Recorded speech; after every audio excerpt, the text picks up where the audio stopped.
सुनते हैं। तो बी इंडेक्स है women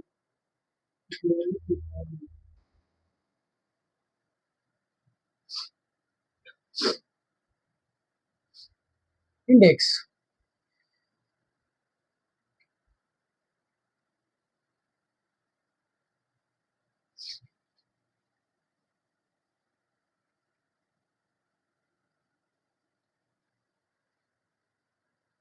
women women economic empowerment index 2025।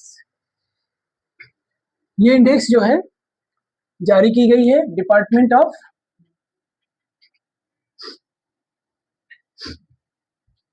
Planning, Uttar Pradesh का डिपार्टमेंट है, ठीक है, प्लस एक एनजीओ है, क्या नाम है,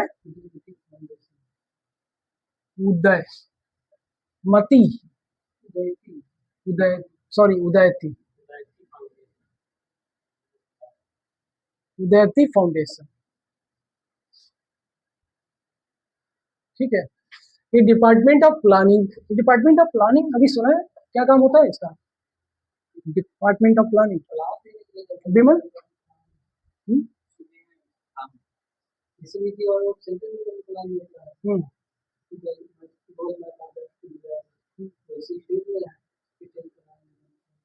तो स्टेट प्लानिंग कमीशन नहीं है यहाँ पे? पहले सेंट्रल लेवल पे आपने नाम सुना होगा योजना आयोग, प्लानिंग कमीशन।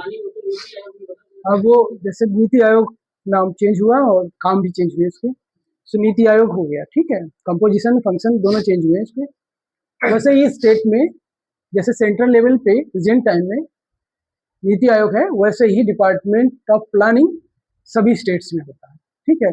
एक इसका काम क्या होता है, रिसोर्स की मैपिंग करना है ना, रिसोर्स मैपिंग,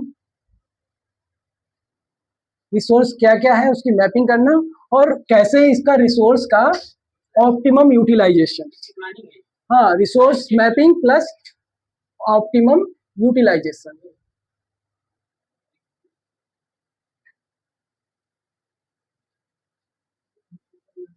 है ना, optimum utilisation of resources. So उसको लेकर के ये प्लान करता है, प्लान बनाता है, रिसोर्स क्या है हमारे पास, टारगेट समस्या क्या है, रिसोर्स क्या है, और उस समस्या के निदान से कैसे रिसोर्स का अच्छे से यूज किया जाए जिससे हमारी समस्या का हल हो जाए, ठीक है, और कम से कम लागत, कम से कम खर रिसोर्स के उपयोग में, ठीक है। ये ध्यान देता है जब प्लानिंग होती है तो तीन चीजों पे ध्यान देता है, इकोनॉमी पे, इफिशियंसी पे और इफेक्टिवनेस पे, कि हमारा कम से कम लागत लगे, इकोनॉमी कम से कम खर्चा है, और खर्चा ऐसा कम कम कैसे होगा जब चीजों का सही से हम सिलेक्शन करेंगे और उसका बेहतर यूटिलाइजेशन करेंगे तो एफिशिएंसी आएगी, और इफेक्टिवनेस मतलब कम से कम समय में उसको लागू करना, इम्प्लीमेंट करना, और कम से कम संसाधनों के साथ इम्प्लीमेंट करना। तो ये हमारा इफेक्टिवनेस तीन चीजों पे ये प्लानिंग का पार्ट होता है। अब देखिए जो ये पॉलिसी, ये इंडेक्स है, क्यों लाया गया इंडेक्स, वुमेन का, महिलाओं का आर्थिक आधार पे एम्पावरमेंट, एम्पावरमेंट करना है, बट इकोनॉमिक एम्पावरमेंट देखना, ये है इंडेक्स से क्या पता चलता है कि कितना इकोनॉमिक एम्पावरमेंट हुआ है ना, क्या स्थिति है ना, इंडेक्स हमको यही बताती है कि क्या स्थिति है। तो ये इंडेक्स बनाते समय इन्होंने 5 पैरामीटर्स, है ना, 5 संकेतक,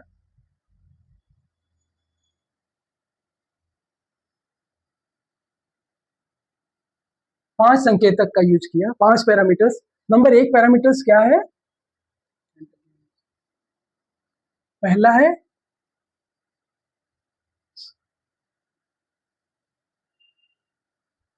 उद्यमशीलता, है ना,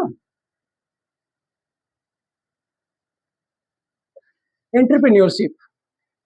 उद्यमशीलता उद्यमशीलता मैनेजमेंट से बहुत अलग चीज है। मैनेजमेंट में केवल हम किसी ऑर्गेनाइजेशन के जो रूल्स नियम होते हैं उसके अंतर्गत जो है अपने संसाधनों का बेहतर यूज करके मुनाफा कमाने की बात करते हैं। लेकिन एंटरप्रेन्योरशिप में, उद्यमशीलता में हम प्रयास करते हैं और कितना ग्रोथ किया जाए, और उसके लिए मेहनत करते हैं, हार्ड वर्क करते हैं। तो एक इंटेंशन है हार्ड वर्क करने की, कठिन श्रम करने की एक इच्छा, जिससे हमारा ऑर्गेनाइजेशन या कंपनी जो है आगे बढ़ी, वो उसको हम उद्यमशीलता बोलते हैं। समझ रहे हैं? एंटरप्रेन्योरशिप हो गई, एजुकेशन हो गया, एंड स्किल डेवलपमेंट।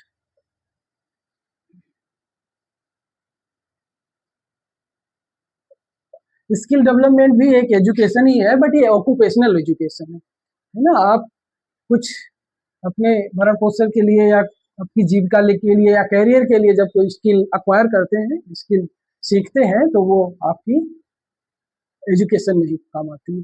ठीक है। 3, एक एम्प्लॉयमेंट।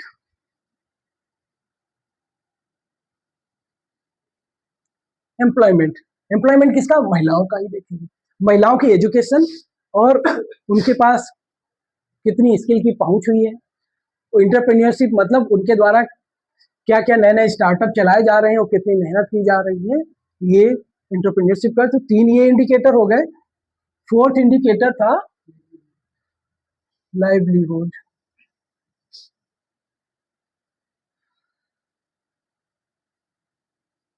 है ना, जीविका। देखिए इंडिकेटर हो गया जीविका, जिससे कि अपने भरण पोषण, जब भाई एम्प्लॉयमेंट होगा तो उसकी अच्छी जीविका चलेगी, या स्किल होगा, एजुकेशन होगा तो इसकी जीविका चलेगी। तो महिलाओं के को अगर एजुकेशन एम्प्लॉयमेंट हो जाएगा तो जीविका उनकी अच्छी होगी। अब महिलाएं की जब जीविका अच्छी होगी तो घर के भी, हाँ, बच्चों की एजुकेशन अच्छी होगी, न्यूट्रिशन मिलेगा, है ना। तो इंडिपेंडेंट होगी, डिसीजन मेकिंग में महिलाओं का रोल बढ़ेगा, है ना। और एट्रोसिटीज, महिलाओं के अगर घर में डोमेस्टिक वायलेंस मतलब घरेलू हिंसा, वो भी कम होगी, क्योंकि जब महिला एम्पावर होती है तो समाज एम्पावरमेंट होता है। ओके, सो लाइवलीहुड हुआ। एक और इम्पोर्टेंट है, ज्यादा ही इम्पोर्टेंट है, इसके बिना ये सब कुछ नहीं हो सकता।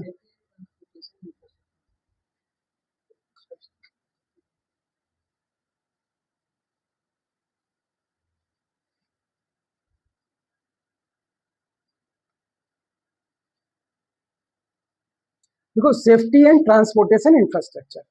इंफ्रास्ट्रक्चर कैसा चाहिए? इंफ्रास्ट्रक्चर हमको चाहिए सेफ्टी और ट्रांसपोर्टेशन। सेफ्टी इंफ्रास्ट्रक्चर अच्छा हो, ट्रांसपोर्टेशन इंफ्रास्ट्रक्चर अच्छा हो। ठीक है, मतलब अच्छा का मतलब वीमेन फ्रेंडली हो, महिला के अनुकूल हो, है ना। महिलाओं के अनुकूल का मतलब वो अपना शिक्षा ग्रहण कर सके, स्किल ग्रहण कर सके, रोजगार के लिए जा सके, है ना, उद्यम चला सके, अपना कोई फैक्ट्री कारखाना या ऐसे कोई स्टार्टअप वो चला सके। तो जब ये सब चलेगा तो जीविका उनकी अपने आप चलेगी। इससे क्या मतलब है? इकोनॉमिक रूप से एम्पावरमेंट।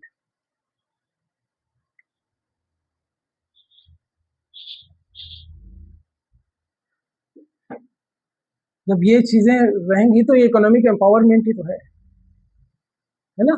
इकोनॉमिक एम्पावरमेंट अगर होगा तो वो सोशल एम्पावरमेंट अपने आप हो जाएगा। सोशल भी होगा, फिर पॉलिटिकल भी होगा, क्योंकि जब सोशल में उनका स्टेटस चेंज होगा तो सभी स्फेयर में, पॉलिटिकल में भी पार्टिसिपेट करेंगे, है ना। घर, सोशल का मतलब उनके घर में डिसीजन मेकिंग में, सोसाइटी में रिस्पेक्ट, है ना। सोशल, पॉलिटिकल भी आएगा, एंड एडमिनिस्ट्रेटिव। जब एम्पावर होंगी तो वो सभी स्फीयर में फिर, क्योंकि पैसे से बहुत सी अपॉर्चुनिटी आपको, आप एक एज मिल जाता है, आपको एडवांसमेंट मिल जाता है। एक में एक चीज और इम्पोर्टेंट है यहाँ पे कि कितने डिपार्टमेंट शामिल हैं। 5 तो ये इंडिकेटर्स हो गए, है ना। हाँ, ये पैरामीटर्स हो गए, है ना।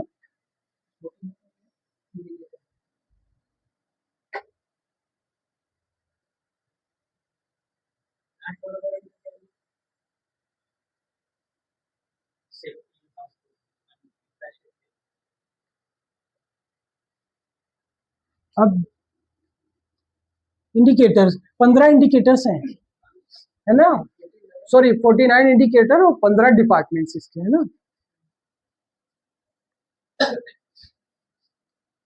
देखो इन 15 डिपार्टमेंट से डाटा लिया जाएगा और उसमें महिलाओं का कितना पार्टिसिपेशन बढ़ा है, महिलाओं के लिए उन डिपार्टमेंट्स ने कितना योगदान दिया है, ठीक है, कि उनको उनका इकोनॉमिक रूप से एम्पावरमेंट हो सके, मतलब आर्थिक रूप से महिलाओं का सशक्तिकरण सुनिश्चित हो सके, उसमें 15 डिपार्टमेंट ने क्या क्या भूमिका निभाई है।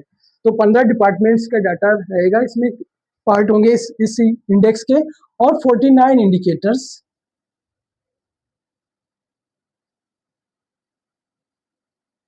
संकेतक, 49 इंडिकेटर्स इसमें शामिल होंगे। सो ये इम्पोर्टेंट स्कीम है, पूछा जा सकता है, इससे ज़्यादा तो मुझे नहीं लगता कुछ पूछा जाएगा, तो इसको नोट कर लो। इसका, हाँ, इसका इम्प्लीमेंट किस डेट को हुआ था, इंडेक्स जारी कब किया गया था, 21 जुलाई को, है ना, 21 जुलाई 2025 आ गया। ओके, इसको जारी किया गया था इंडेक्स को